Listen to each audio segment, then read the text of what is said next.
Hey guys, it's Miss Landry. So we are going to jump into this. I think we're struggling a little bit with polyatomic ions and naming. So I want to make sure that we get it down because this is going to be important for the rest of the year. This skill is really, really important.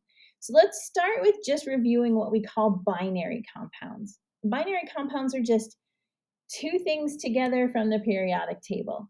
And when it's ionic, you will always, and when I say always, I mean always, have a cation and an anion, a positive and a negative, a metal and a nonmetal. So you're always going to have something from the right of the periodic table and something from the left.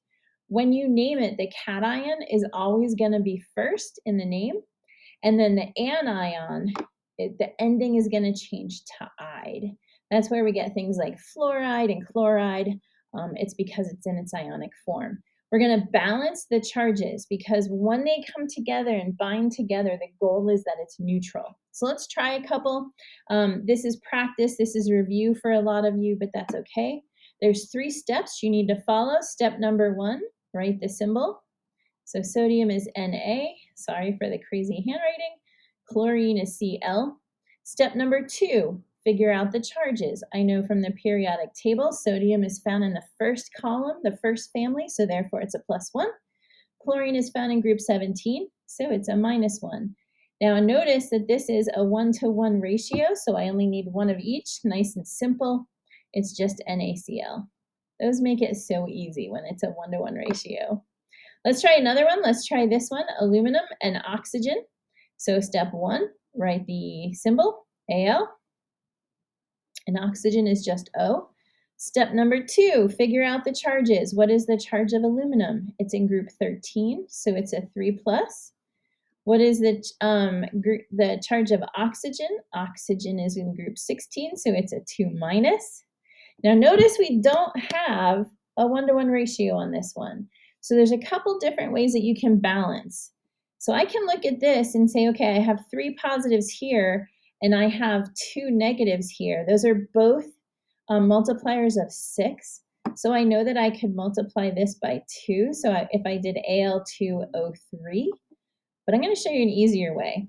These numbers here are called oxidation numbers. And it's okay if you don't know what it's called. Just take this number and move it to the bottom of the other one. And you're going to do the same thing with this 2. We call this the crisscross method. You're not taking the charges. All you're taking are the numbers. Okay? So I end up with Al2. That's a 2, believe it or not. O3. Okay, so Al2O3, my crisscross method worked great. And then this last one, let's try this one, potassium and fluorine. Go ahead and pause the video, type in your answer, and let's see how you do. All right, so step number 1, write the symbol. Potassium, by now you should know, is K, and potassium is a +1. Fluorine is an F. So I made this one kind of easy for you because fluorine is just a -1. So when you put them together, you just get Kf, okay? And if you were to name that, it would be potassium fluoride. Just like this one would be aluminum oxide, and this one is sodium chloride. So those are really simple. These should be like gifts to you on quizzes and tests because these should be super easy. Like you should be able to whip through these pretty quickly. So it's time to practice. Go ahead and check with your teacher for practice. Thanks, guys.